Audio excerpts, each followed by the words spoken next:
Thanks so much, Rachel. Okay, so today is our first seminar in a series this summer. And today's seminar will focus on CO2 utilization and storage in the Intermountain West region. Next slide, please.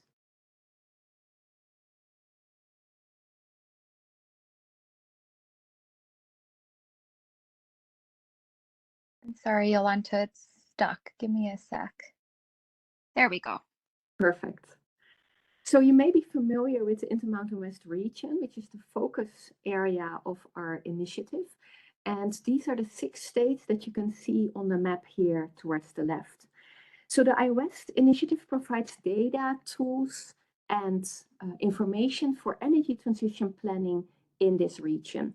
And we recognize with this energy transition the different geographical, environmental, and demographic attributes that we have here from place to place and county to county. The iWest initiative uses a place-based approach, and very important to this initiative is community engagement. So we do research and coalition building at the community level to encourage regional partnerships. Next slide, please. So today, again, is the first seminar in a series of summer seminars in the, focusing on the Intermountain West energy transition. And today's results are also highlighted in our report. So towards the right here on this slide, you can see a figure that shows our iWest Phase 1 report that you can find on our website, iwest.org. And so we invite you to take a look at this report if you haven't done so yet. So today we're going to focus on pathways to CO2 utilization and storage for the Intermountain West region and highlighting some of the points of this report. For today, we have 2 speakers, Dr. Derek Vikara and Dr. Bailian Chen. Dr. Derek Vikara is from Nettle, and he received a bachelor's in environmental science in 2003 and an MS degree in environmental engineering from University of Connecticut in 2005. His PhD is from the University of Pittsburgh in civil and environmental engineering, with a focus on machine learning approaches to subsurface energy problems. And his research has focused in the past years on energy transition and subsurface energy problems. Our second speaker, co-speaker of today, is Dr. Bailian Chen. And Bailian is a scientist at Los Alamos National Laboratory. He's an engineer. His degrees are in petroleum engineering, and his research focuses on CCUS, hydrogen storage, pipeline transport, and he also uses tools including machine learning and data assimilation for his research. So with that, I'm going to hand it over to Derek. Okay. Hoping everyone can still hear me. Thank you, Yolanta, for that great introduction, and good afternoon, everyone. Yeah, I'm Derek Vikara, support contractor with the National Energy Technology Laboratory. I'm based out of Pittsburgh, PA. And as you heard in the introduction, it's a 2-part conversation with Bailian Chen at Los Alamos. And our talk today, as you heard, focuses on really key findings from the first phase of the iWest initiative, specifically on CO2 utilization and storage, which is one of the many potential deep decarbonization pathways in the region. And as you can see here, iWest has been implemented by 2 national labs, multiple regional universities, and a nonprofit institute, all with longstanding initiatives related to the clean energy transition. It's not just us 2, it's a much broader team that contributed to this effort. So next slide, please. This is great. Yolanta already gave a brief overview of the iWest Phase 1, so I can kind of skim over this a little bit quicker.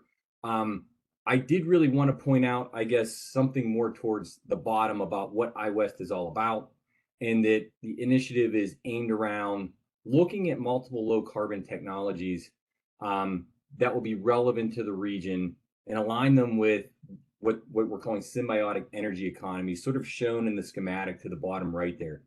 And those economies are ones that can be critical in helping decarbonize various energy sectors, but help build new industries that leverage the region's infrastructure, workforce, natural resources, And while they're all uniquely distinct, they all rely on each other from a supply and demand perspective. And so our talk today is going to focus largely on the CO2 piece, but they're integrated, so to speak, with other current or emerging economies in a symbiotic nature. One other thing I'll bring out that I think was really important about iWest for me was in the place-based strategy, it emphasizes a bit of a pivot from the more traditional technology development approach by trying to kind of get technology understanding, acceptance, and interest in adoption up front by getting regional stakeholder perspectives first, and then formulating sort of coalitions with multiple stakeholder groups like government, academia, industry, to think about the viable technologies that will help broader adoption. So it is a little bit different. And I really appreciate that as part of the phase 1 iWest effort. So next slide, please.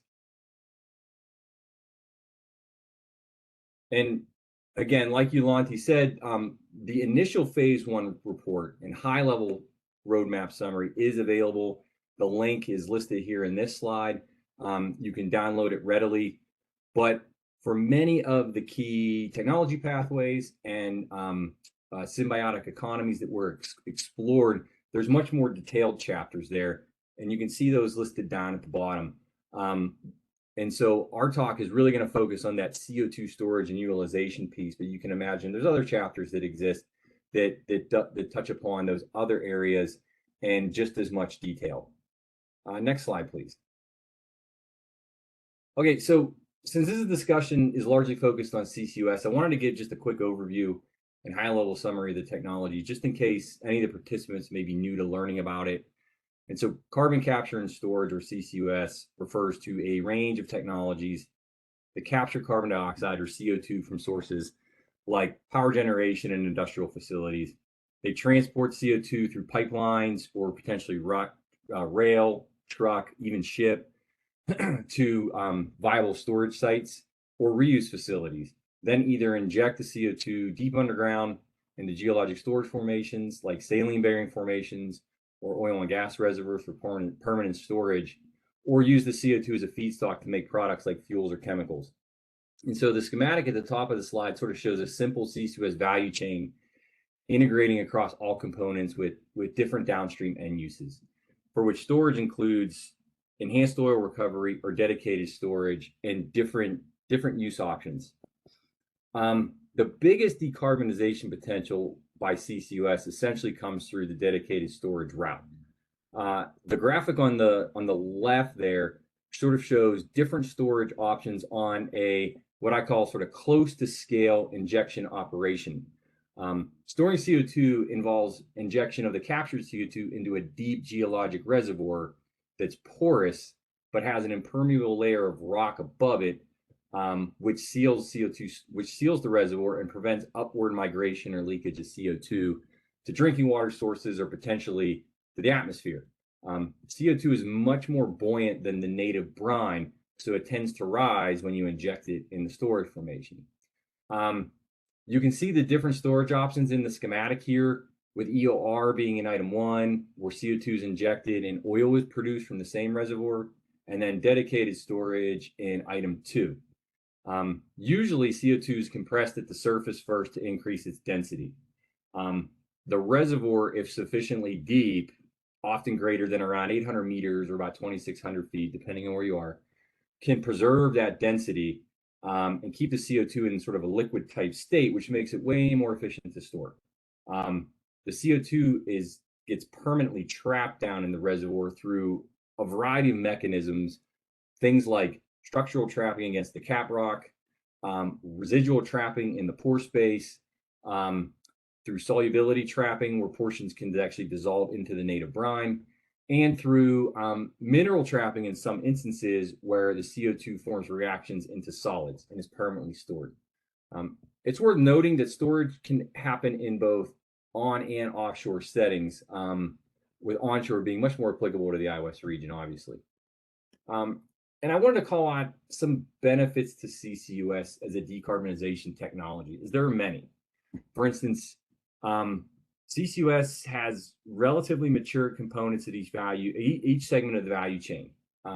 CCUS, for instance, is currently being deployed globally, either directly as a retrofit to sources like steel, power, hydrogen, and other large-scale facilities. Plus, it has a long history of being conducted on using CO2 EOR dating back to the early 70s. It also offers really deep decarbonization potential on the gigaton scale, and that's critical for decarbonizing the power and industrial sectors. Many of which believe CCS is therefore critical to helping achieve major carbon emission reduction milestones that you see in many net zero outlooks.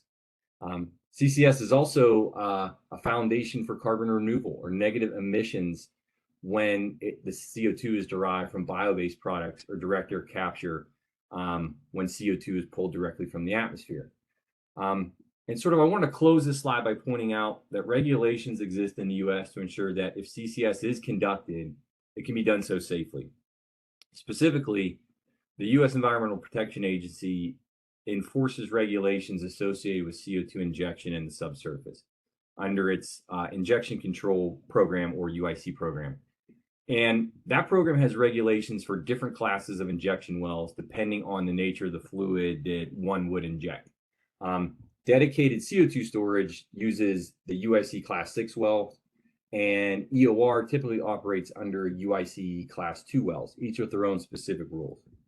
UIC rules institute the needed due diligence and do set minimum technical requirements for operators that intend to operate storage sites. The EPA will not permit injection unless operators can demonstrate that candidate storage sites have suitable geologic characteristics that can safely store and retain the CO2, that corrective action on potentially leaky wellbores, if they exist, are addressed effectively, that well construction is suitable with the environment and the injected CO2, that monitoring is in place to sufficiently track CO2, as well as ensure safe operations, that post-injection site care is established for sustained monitoring after the injection stops, and that the site can be closed properly to ensure future leaks did not occur.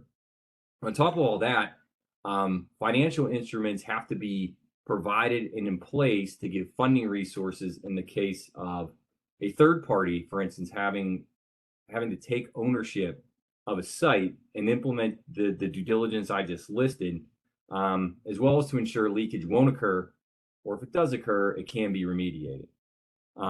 At the federal level, the EPA provides oversight on all subsurface injection operations, but authority can and is often delegated to the state or tribal level through application of primacy on all UIC well classes. Next slide, please. So that's a little bit about the technology, but to scale deployment, there's many other enabling factors that need put in place. This graphic here tends to highlight some of the other non-technical enabling factors that are relevant to not just CCUS, but sort of any emerging energy technology pathway, either in the I-West or otherwise. So for instance, partnerships are critical.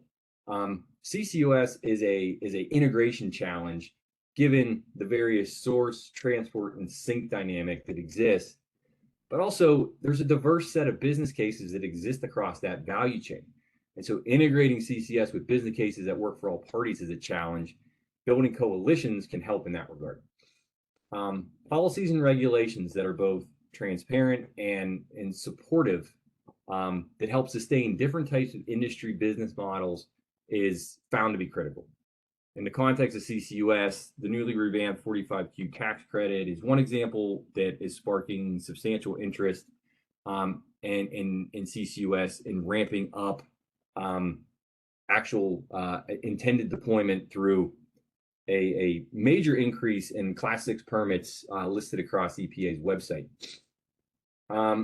Technology that just works, is safe, cost-effective, and reliable is certainly a must. We sort of touched upon that already.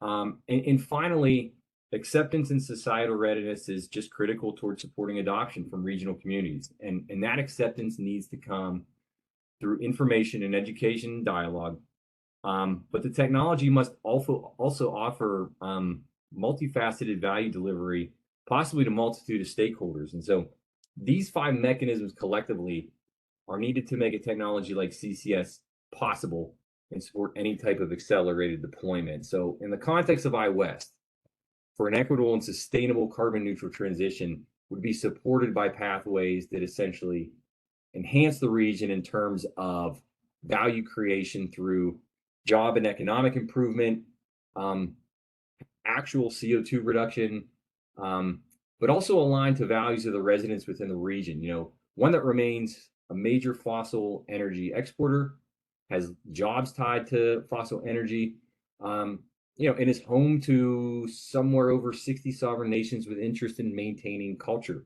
So value preservation is also something that's key. Next slide, please.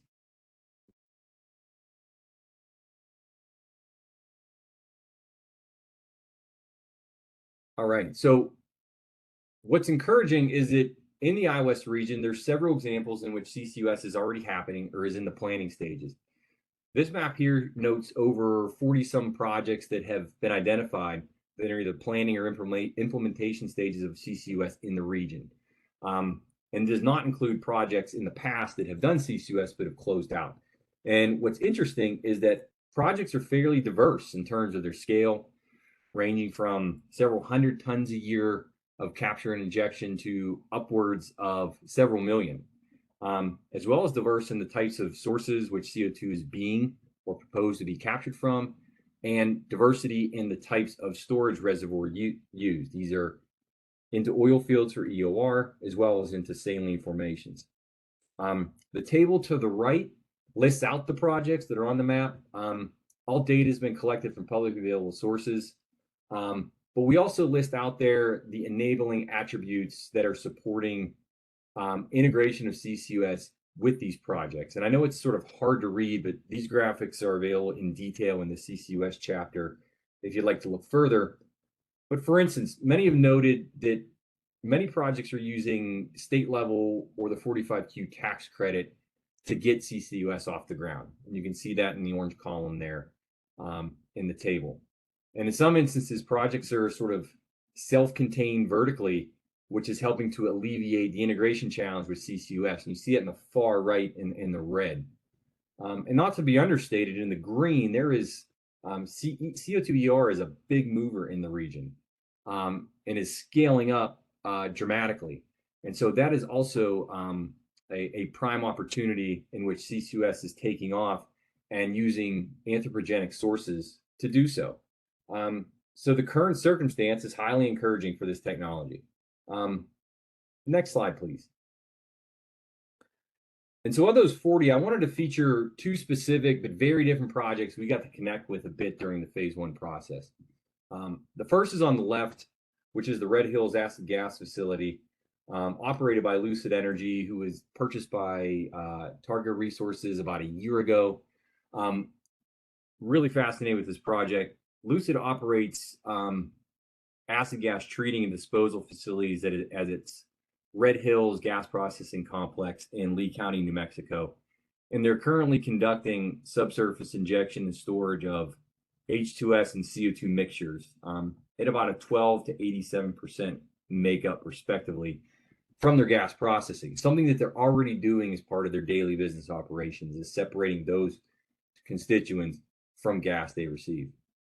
They've gotten a monitoring, reporting and verification plan, or MRV plan, from the EPA for an existing UI2 Class 2 well at the facility, and another for a planned and permitted second well at the same spot. Both wells designed to inject up to 330,000 tons of CO2 per year. We have data back from January 2022 that showed that this complex is capturing and storing about 45,000 tons of CO2 per year, an effort that's helping reduce the facility's overall CO2 emission footprint. We tab this as a really good region relevant early mover project because there's substantial natural gas processing in the region. They're already doing H2S and CO2 separation as part of their daily business operations. So it really aligns to that vertical integration piece we talked earlier. They're leveraging 45Q tax credit to make their operations more economic. And these types of operators already know the subsurface so well from the oil and gas operations in the region. On the right is the Carbon Safe Wyoming project, led by the University of Wyoming, which is funded through DOE's Carbon Safe initiative, largely aiming to identify and characterize commercial scale CO2 storage sites, and really understand the development of a storage site from an initial feasibility study all the way through the point of injection. This project is not quite far along its development path, and it's in its sort of phase 3, which is working to characterize storage options for potential captured CO2 from the Basin Electric Power Cooperative's coal-based dry fork plant in Gillette, Wyoming. Currently, the project is doing an assessment of the subsurface by drilling new wells, doing a feed study of the capture system, and prepping for Class 6 permit application. I'll point out what's really unique about this project is the sort of ecosystem that exists in Wyoming, in that the site is essentially proximal to various EOR and CO2 transport options, as well as storage options. There's favorable transport conditions that exist statewide, given the CO2 pipeline existing network and pipeline right-of-way corridors have been mapped out and do exist. They have an industry partner on board who owns the needed pore space, and there's favorable CCS policy landscape given that Wyoming has Class 6 primacy. So overall, these are some really great examples of CCS movement in the region. I just want to sort of highlight specifically. So next slide, please. So what this slide shows essentially is the lay of the land in the region as it relates to CO2 emissions and what kind of challenge the region is up against. The slide here gives kind of a brief high-level perspective on the opportunity of a CO2 economy in the region, for instance. And so the map here is showing distribution of various CO2 point sources, known saline 2 storage options, and existing CO2 transport infrastructure in the region. In general, the region emits about 385 million tons a year of CO2. It has around 630 point sources, generating about 243 million tons of CO2 equivalent. And across that point source fleet, most of the emissions are derived from power generation, which is about 66% of the mix. Those are shown by the yellow circles on the map, followed by the petroleum and natural gas systems shown in orange. And so a brief glance at this map shows a few interesting things. One, that sources are located in fairly close proximity to known storage reservoirs, and many sources are near existing CO2 pipeline infrastructure, which is servicing EOR.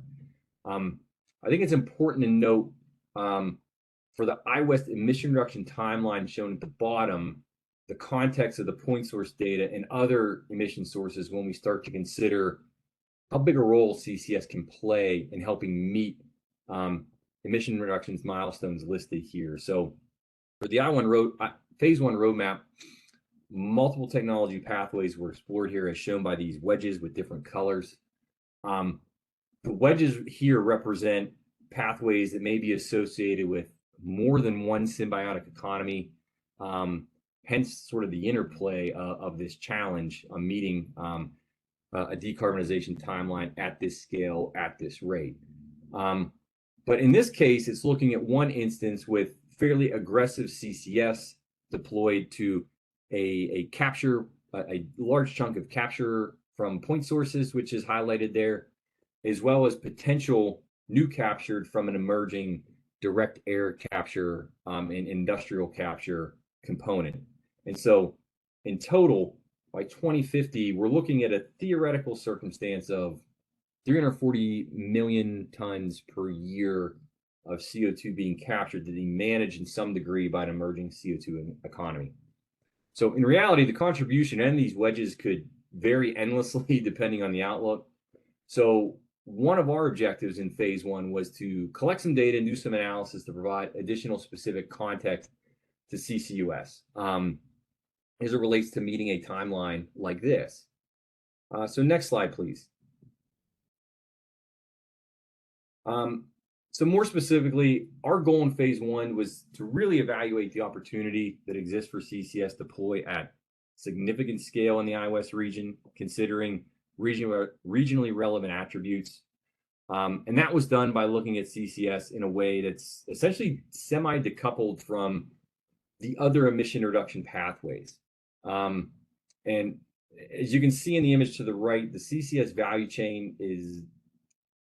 it can be extensive, far more so than the simplified version I showed earlier. For our analysis here, we really are only focusing on the big decarbonization potential at the moment, which is CO2 storage and saline reservoirs and EOR.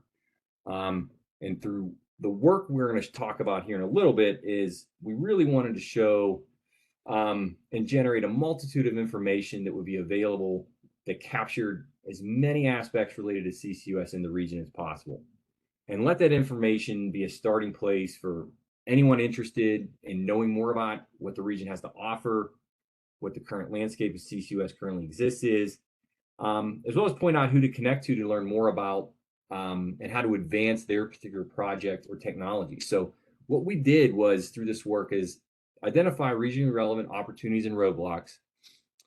We worked to highlight how and to mitigate perceived technical and business risks by giving insight to promote wider spread adoption, largely through looking at existing use cases in the region and how they were benefiting the region.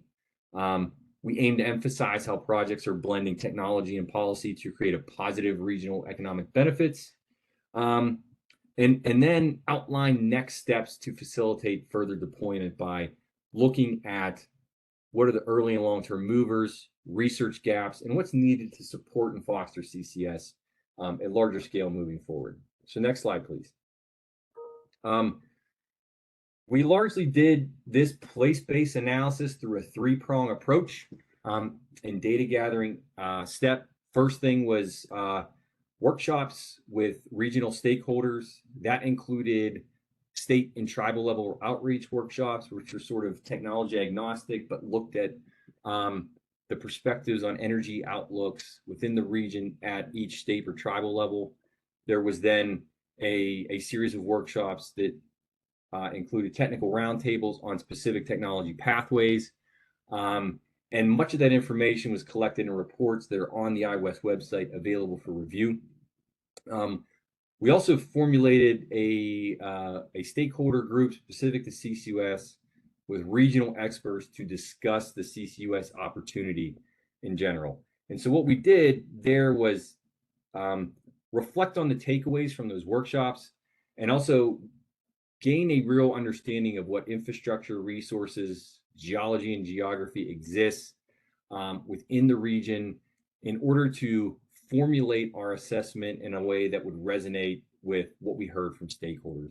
And that work was able to kind of look at the strengths, opportunities, weaknesses, and threats of CCUS in the region, as well as research and gap analysis that may exist to help CCS deploy further.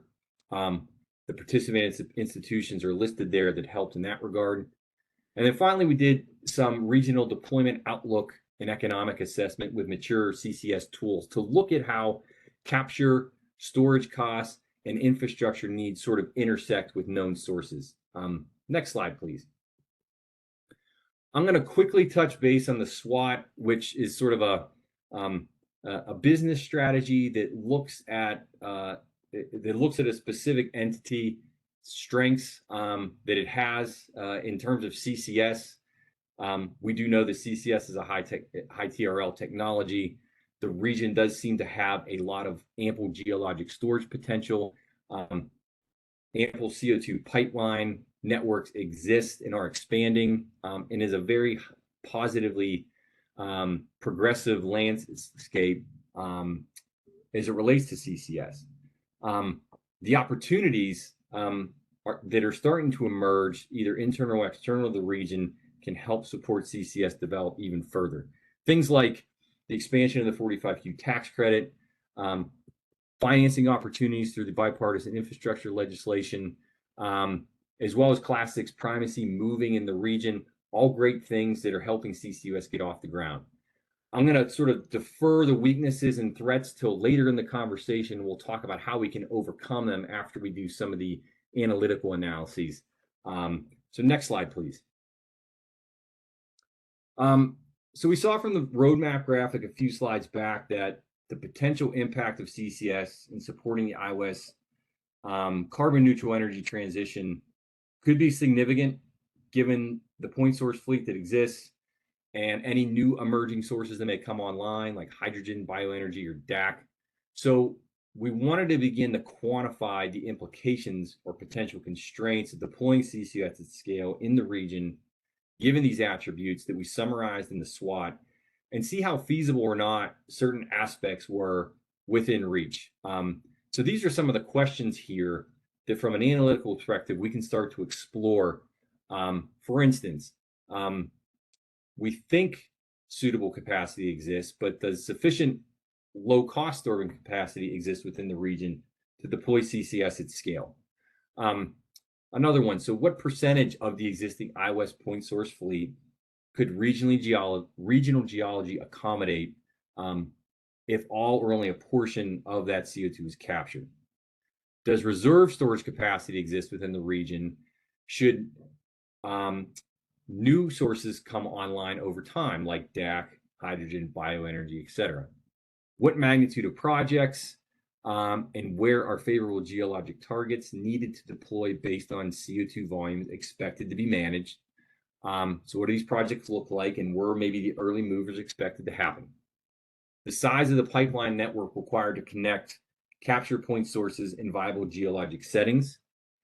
And finally, workforce implications, given that regional CO2 economy, where CCUS plays a critical role, what does that look like? So I'll talk about how we do that next. Can we jump to the next slide here? And so we started to do a quantitative assessment by, at our advantage, having several mature CCUS analytical tools at our disposal, from which we kind of look and explore those questions more systematically. And so from a storage perspective, there was two critical tools we used as part of this assessment. One, for saline storage capacity and cost evaluation, we used the Fossil Energy Carbon Management, NETL, CO2 saline storage cost model. That is essentially it's a publicly available cash flow model that can cost out a CO2 storage project adhering to UIC Class 6 rules.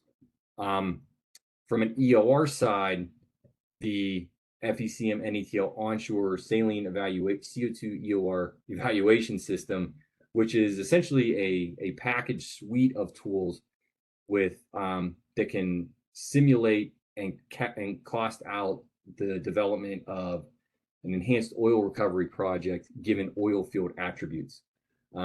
Each of those tools is heavily reliant on a geologic database that reflects regionally relevant geologic resources to the best extent possible. And what we have at our disposal is a specific geodatabase for saline storage reservoirs within the geologic model. You can see sort of the outline of them in the blue map there, represented by a dot in the middle called a centroid that can reflect the location of one or many potential storage sites in a given formation.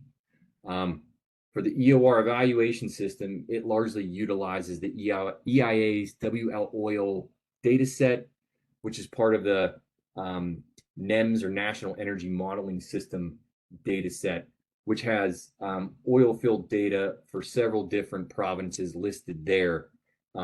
That's the input we use for our for the EOR assessment within the iWest.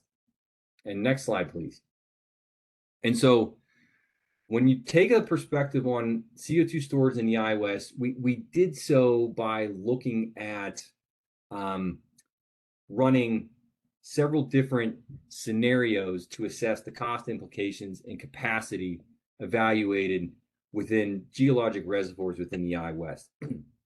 That's depicted in this supply curve here you see on the right. It's a little complex, but what it really is output from both the EOR model and the saline model together, in which you have either the oil field or the geologic reservoir as the bars along the bottom x-axis. And the width of each bar is the capacity of CO2 that is essentially can be stored in a given either oil field or geologic reservoir. Oil fields or with EOR are listed in yellow. Saline formations in gray are listed in or were listed in gray.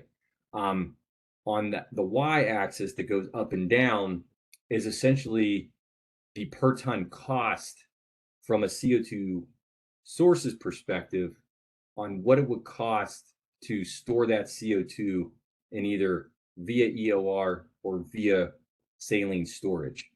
And what we did was run different scenarios that reflect what we're calling different policy or operational conditions from a baseline scenario to see if either technology improvements, operational differences, or policies that are expanded and favorable to CCS actually change the outlook. And indeed they do.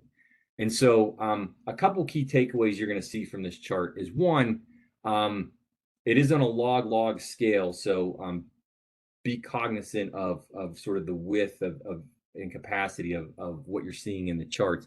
But what you largely see is that pointed in the top call out there, right at that red line, which indicates about 6.6 gigatons of storage, equating to about 219.5 million tons a year of CO2 from 45Q eligible point sources in the region, assuming they emit for over 30 years. And what this results are showing is that sufficient capacity certainly exists to store all that CO2, and it can be done so at about under $10 per ton storage, assuming the assumptions in the model. What you find in the yellow off to the left is that you can actually attain sort of negative price EOR storage, in which those fields are so favorable that they could essentially pay the capture source to receive their CO2 and still achieve all their economic goals to maintain their profitability. The challenge with EOR is that there's about a tenth of a gigaton of storage available at negative storage price. At that point, saline storage starts to kick over, and the vast majority of storage occurs with saline storage. One last takeaway here is that if you'll notice the sort of lines that go below the baseline case on this chart kind of drop down and move to the right on the Y and X axis respectively. Those reflect the different policy cases we viewed. And I'm not going to go over the details of these cases, but when we start making or assuming a lower PIS duration, something that can happen by state policies for long-term liability or something like that, we start to see a lower cost and storage price. When financial responsibility instrument changes from, say, a trust fund to a self-insurance policy, costs drop down. And so every time we add a different layer of improved policy or operational support, the supply curve drops down and to the right. So under the most optimistic case, the enhanced policy case 3, we can achieve somewhere on the order of 100 gigatons of storage at $10 a ton versus the baseline case, which is around 40 gigatons at $10 per ton. So as the region starts to improve its favorability, it could also see subsequent benefits in the cost to actually implement CO2 storage. So I'm going to stop there and pass it to Bailian to talk about integrating storage with actual sources. Great, thanks, Derek. So in my part of the presentation, I will mainly focus on the CO2 transport modeling, which is one of the critical components for the CCUS project. So next slide, please. So Derek already talked about the CO2 storage kind of assessment. So basically, for the pipelines used to transport CO2 from a CO2 source to a CO2 sink, right? So before I talk anything about the pipeline modeling, I would like briefly talk about what describe the point source in the West region. I think Derek already mentioned that. So the plot in this slide shows the CO2 supply curve. So basically, in this plot, the x-axis is the cumulative CO2 emission from all the point sources in this West region. So axis is the CO2 capture cost in the unit of dollars per ton of CO2. And as you can see, so there are about 15 different CO2 sectors, including natural gas processing facilities, the coal-fired power plants, natural gas power plants, and etc. So, as you can see from this plot, most of the emissions are from the coal-fired power plants, and followed by the natural gas power plants, and then the natural gas processing facilities, and followed by the petroleum refineries. In terms of the capture cost, as you can see from this plot, the lowest cost kind of is from the natural gas processing facilities. Is about $17 to $18 per ton of CO2 to be captured. The highest kind of capture cost is from the petroleum refineries facilities. And the total emission, point source emission, is about 240 million tons, as Derek already mentioned. And about 90% of these emissions are eligible for the 45Q tax credit. So next slide, please. So after we have our good assessment of the CO2 point source and also the CO2 sinks, right, and then we can do modeling to understand how we are going to construct the pipeline to connect the point source with the sinks. So the platform or the software that we use for this part of modeling is called SimCCS, which is well known in the current CCUS community. And so this SimCCS tool is developed by Los Alamos National Laboratory. And so for this platform, we have a couple of different components. The core component is called SimCCS. It's generated optimization engine. And it has three components or sub-models. The first one is the capture model. We call it Nicole. So basically, it's a geodatabase including all the point source in the entire US, and also have the associated capture cost from each kind of emitters. And the second critical component is called Scott, which is our storage model. It's similar like the ATL's CO2 saline storage cost model. So for this SimCCS platform, it also has a storage model to basically compute how much it will cost for the CO2 storage and what will be the storage capacity for a particular storage formation. And actually, we have spent over half a year time to kind of to compare this Scott model with the ATL's storage cost model. And now these two models can basically generate very, very close kind of results in terms of the cost. And so in terms of pipeline modeling, we also need to kind of get the candidate pipeline right before we do any optimization. So the candidate pipeline is generated through some model called cost map. So for this cost map model, it's kind of integration of different type of GIS information. This including the topography, the population density area, and also the land ownership. And most recently, we have incorporated the disadvantaged community and travelers in this kind of pipeline modeling. So after we got all the point source assessment and CO2 storage formation assessment, and with the identified or generated pipeline transport candidate network, then feed into the SimCCS platform, then we can get an optimized pipeline route with the minimized until CCUS cost. And optimal solution will include the optimal route, the optimal length and flow rate in each pipe segment, and also the diameter, those kind of optimization variables. So currently, we have utilized this platform to support quite a few infrastructure modeling projects, this including the regional CCUS initiatives, and also the carbon sea projects. And most recently, we have the DOE to do a national scale CCS pipeline modeling. So next slide, please.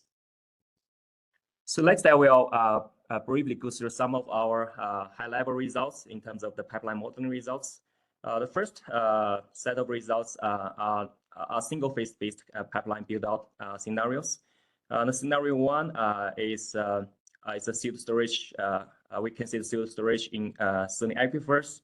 without any restriction in terms of pipeline cost through the disadvantaged community. So here the disadvantaged community is defined based on the US DOE's Justice 40 initiative, and you can sort more information based on from the website at the bottom.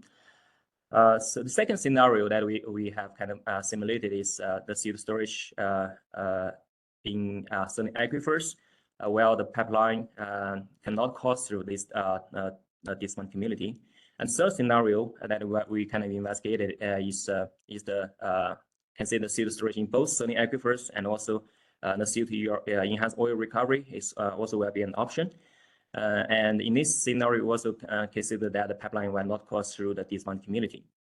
And for all these kind of three scenarios, assume that all the things we are just focusing in the West region, and all the things are the known things. Okay, not some of you will say that in Arizona you may not see any CO2 sinks, right? But that doesn't mean that there's no certain aquifers in that state.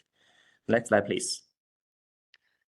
So this slide basically shows the optimized pipeline route for those three scenarios. So in this plot, in the green lines shows the optimized pipeline route to connect the point source with the sink. The red dots shows the CO2 point source, and the red and the black dots basically the central location for a known certain aquifers in this West region.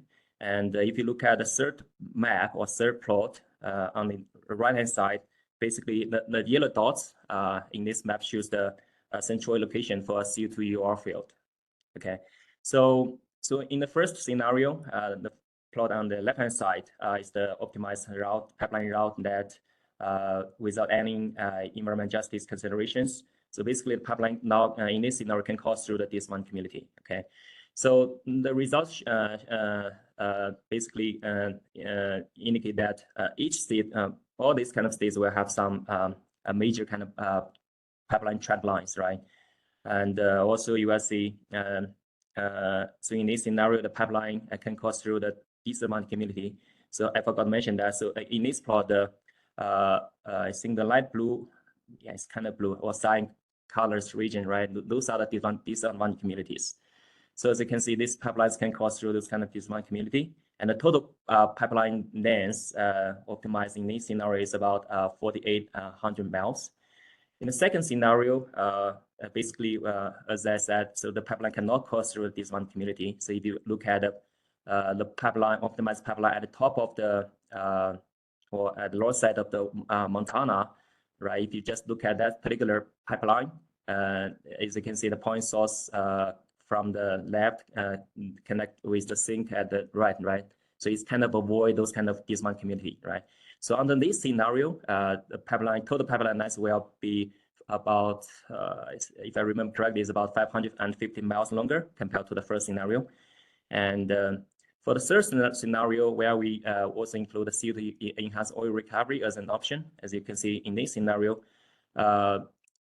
basically a lot of the CO2 EUR field is kind of connected with the point source, right? For example, for the one that in Utah, right, that point source, quite a few point source in Arizona is kind of connected, and have those kind of source CO2 transport to that particular EUR field for enhanced oil recovery. And for this scenario, if you compare this one with the scenario 2, the total pipeline length will be over about 1,400 miles longer. So next slide, please. So this table basically shows some of the cost relevant values for these three scenarios. So the total capture suit from these scenarios, all these three scenarios are about 220 million tons per year.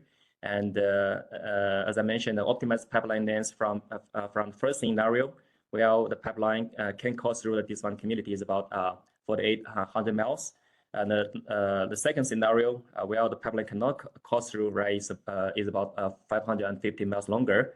And the scenario where we consider both the Sterling aquifer and UR site as storage options, the total pipeline length will be increased to 600 to 800 miles. And the weighted average cost for CO2 capture is about $46.8 per ton of CO2. And in terms of the pipeline construction cost, so for this column, net zero, it's just show the construction cost. Okay, so if you compare the scenario 1 and scenario 2, where the pipeline can or cannot cross through this one community, the pipeline construction cost will be for the scenario where it cannot cross through this one community will be about $0.05 more kind of if we compare to the first scenario, basically. In terms of the net storage cost, in scenario 1, where the pipeline do not cross through this one community, can cross through this one community, the net cost after we considering the CO2 capture cost, the transport cost, and storage cost is about $2.5 per ton CO2.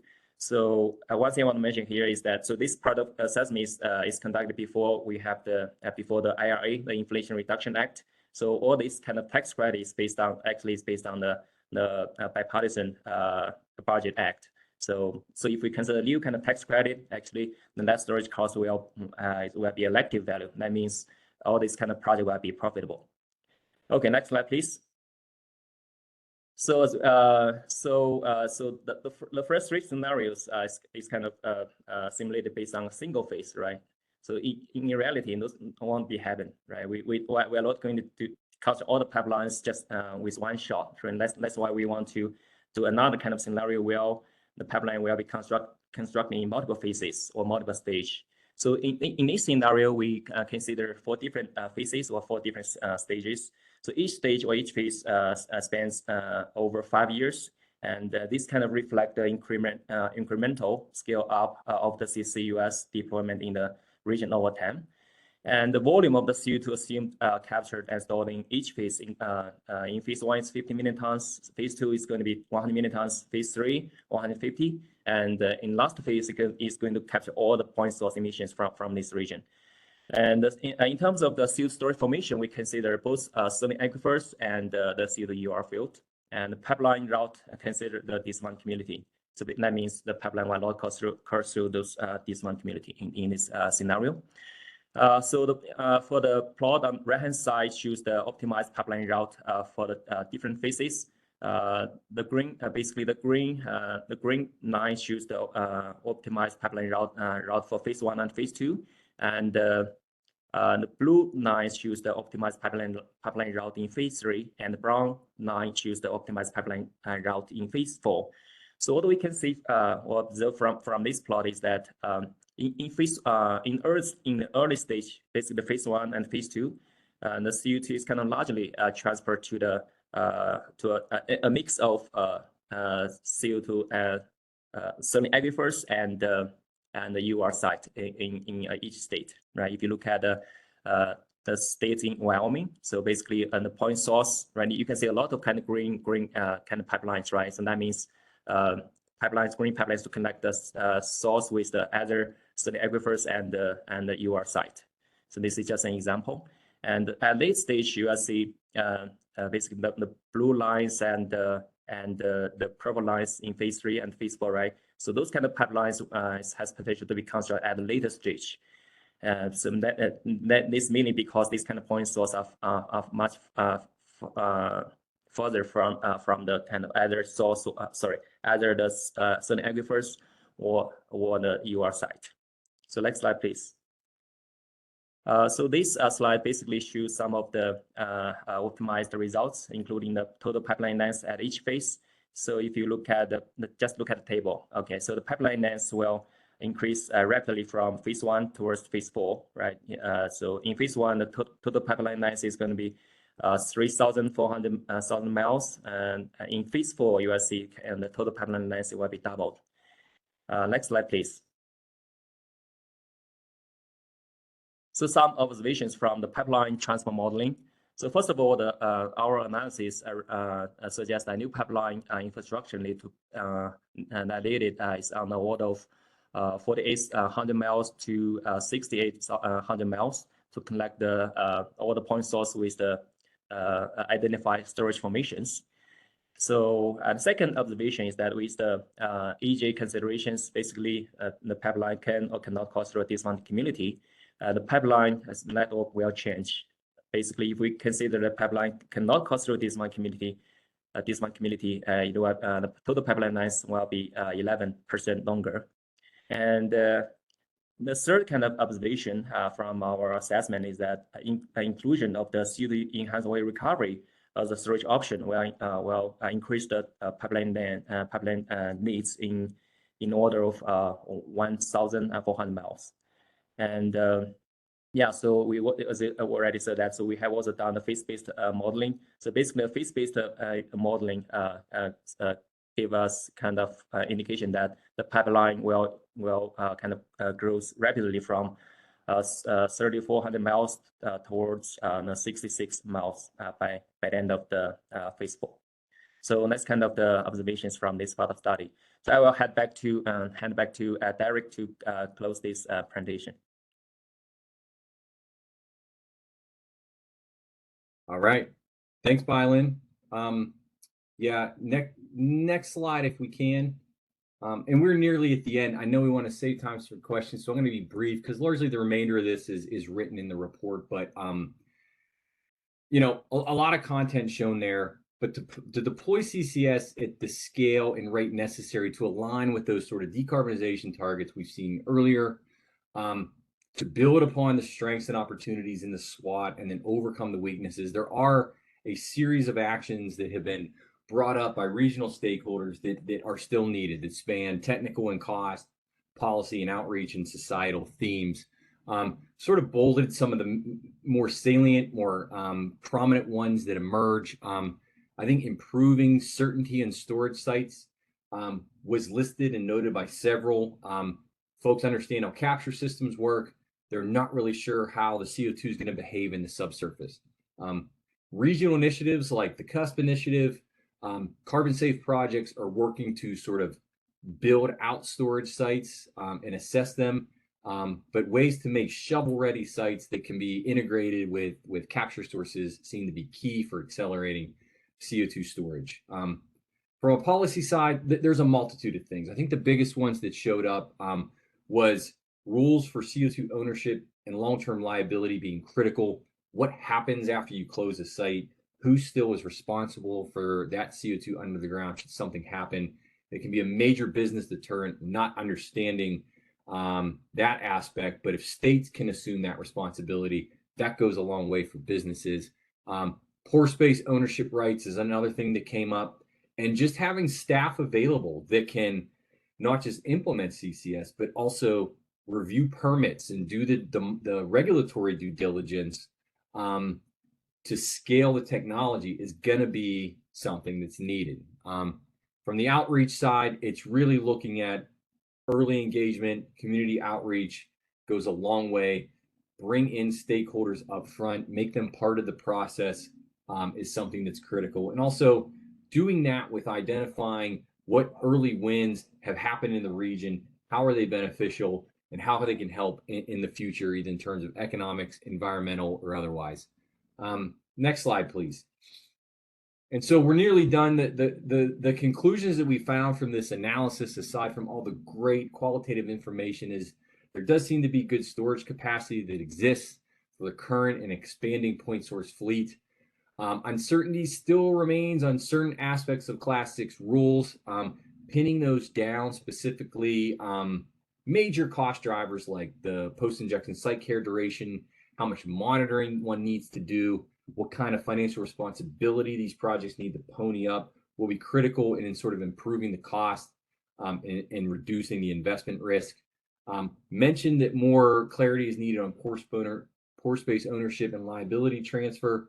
And an existing network is going to be needed. And if you saw from Bailian's results, like though that scale of network is more than 100% of what the existing CO2 pipeline network is in existence, just within the I-West region. So next slide. Just to point out, the report includes actually a lot more than what was discussed here. There's several other topics that we do touch upon, maybe not so much quantitative detail, but qualitatively certainly. And next slide I really want to get to is just this is a multi-person, multi-organizational effort that made this bevy of information available Really wanted to have this slide up here so folks can see who exactly contributed to this. It was great working with everybody. I'm sure Bailian would echo that too. But yeah, it takes a lot of folks to get something like that off the ground. So I think that's it. If there's any time for questions, I know I can stay on longer. Happy to answer. Thanks, Derek and Bailian. If you have any questions, please hang around. We have 2 short announcements. We're transitioning now to iWest Phase 2. If you have questions, please don't hesitate to contact me. I put my email in the chat. And the second announcement is our next seminar will be on June 21st, and the topic will be certification. And this seminar will be presented by Stephanie Arcusa from ASU. If you have any questions, please hang around, and Derek and Bailian are still here. So let us know. You can write your question in the chat or unmute yourself.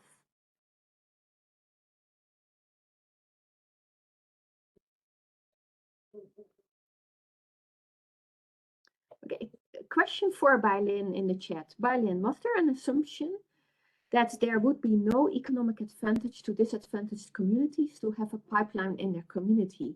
Or did you receive feedback from the DACs that this would be unwanted? Yeah, so very good question. So actually, so in our modeling, we just consider 2 kind of extreme scenarios. One is pipeline just can cross through the Dismal community.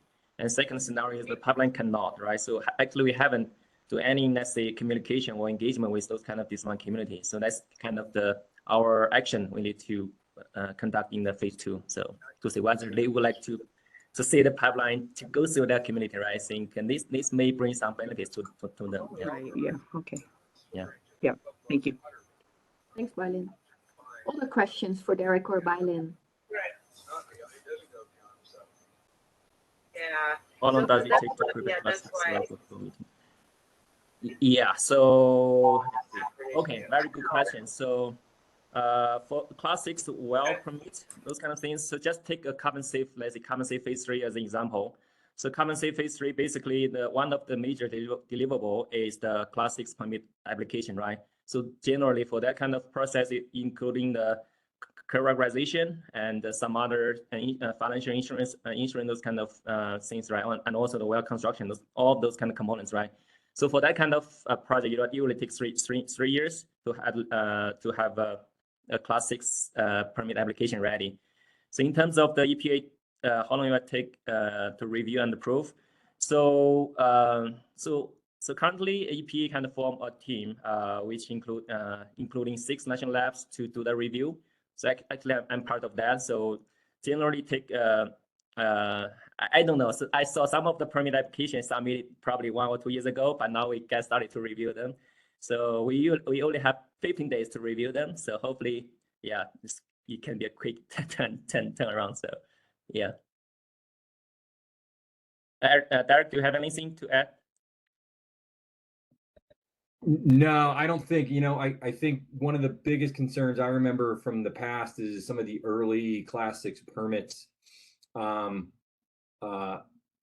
oversaw by federal EPA took, gosh, I feel like it was possibly multiple years to actually go from application to permit to inject, which is just far too slow. What we're starting to see is that states that are receiving primacy for Class 6 have a much more expedited review process. So Wyoming, North Dakota seem to be getting these off the ground much faster. I feel like, don't quote me on this, but several months versus several years. I don't actually have that data. Also, to our surprise, is the expected PISC duration, financial responsibility, and monitoring intensity seems to be much less than anticipated if you read Class 6 regs at face value with some of these newer projects that are either getting permits or applying for permits. So all good signs, but it seems like primacy has been one of the key attributes to expedite that permitting process. Thanks, Derek. Next question I'm also gonna hand to you. What are the water usage assumptions implied for CCUS deployment at the projected scale across the region? Oh, yeah. Yeah. Another great question. So, on the storage side, largely it's sort of relatively minimal, right? Because I think the bigger water challenges come from the power and industrial source processes and their capture. And I know that is addressed, I think, in pretty good detail within the roadmap. So unless Bailian knows, I'm going to defer to sort of those sections and ask folks to look there. What we've seen and talked about in the storage piece is the potential for storage, for instance, to augment regional water sources through pressure management. So when you're injecting CO2, the subsurface pressure's up. That pressure increase can potentially cause a variety of problems, and there's an option to drill a second well to produce the water from the formation to sort of balance the pressure out. When it comes to the surface, it could potentially be reused if treated. And so there's an possibility to augment the existing regional sources of water through that approach. Great. Other questions? I have a question. I didn't type it. Is that okay? Yes. Okay. So when you're talking about the permitting, that's kind of what we've seen in southern Utah too, is that there is an intensity in having it go a little faster. So my question to you is, does that permitting include like the historical and also include the animal studies that have to be done too? Probably, right? Yeah. And we're seeing that go faster, like, you know, the foaling season and the raptors nesting season and stuff. And so we were hoping that that was across the board, that, you know, that's what everyone's seeing. Yeah, that's a great point. I appreciate the actual real world take on that. You know, when you do start looking at deploying a CO2 storage project, it's not just class 6, right? That's just to inject at the site and monitor the well and the plume. But there's a variety of other permits, not just at the federal level, but the state and local level, that have to fall to be able to implement operations, including all those environmental aspects you related to. There's a great project that is publicly available. I want to say it's the Future Gen 2.0 project that has great insight into all the other permits that are required to get a project off the ground. And that info is available.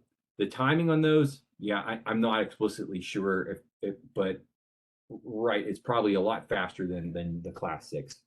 Where is that info available? So let me, if you don't mind, let's connect offline, because I feel like I have that. It is publicly available, so I can share that readily. Can I ask a water question too? Sure. So the water usage question, the water usage assumptions. So if you're private industry and you're doing this, do we have to use our own water rights, or are there state water rights that are available if you're doing this kind of a project that they'll partner with you on?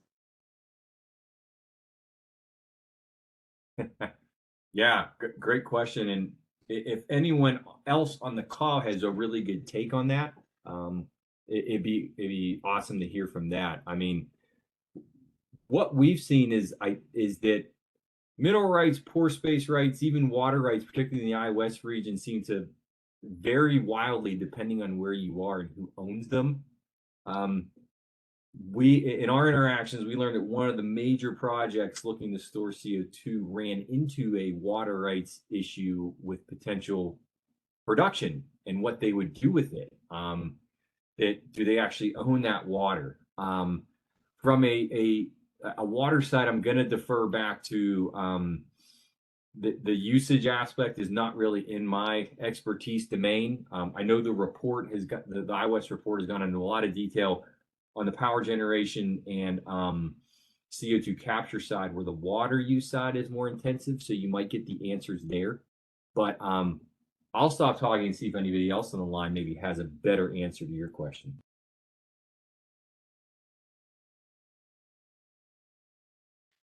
I'm putting my email in the chat so that you can send me the information on the permits. Perfect. Thank you. Any other questions? Great presentation, by the way. Thank you so much.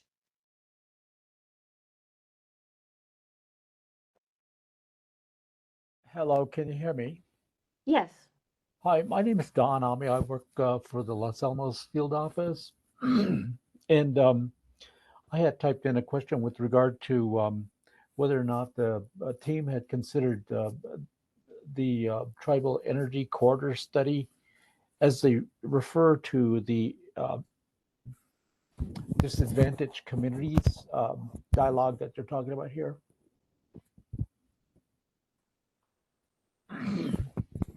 I don't know.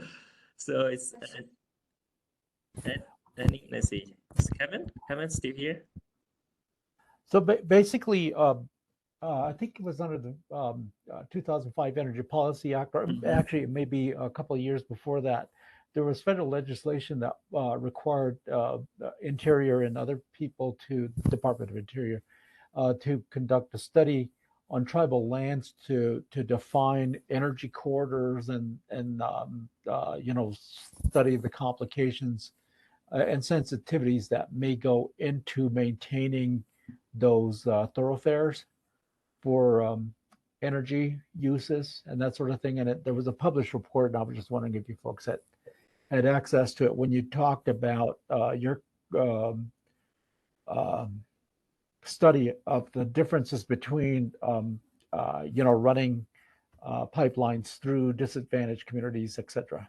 So you're talking about the energy corridors, right? Yes. Oh yeah, actually yeah, I did kind of saw those kind of document before. So I think that one is focusing on the U.S. West, right? Now identifies, I forgot how many, probably around 84 or something around that kind of energy corridors. So we do consider those kind of at least right of ways, right, for those energy corridors for the pipeline modeling. So yeah, that's in our kind of work scope, but we haven't done that before, at least until now. Yeah. Right, we'll take one last question if there's one last question.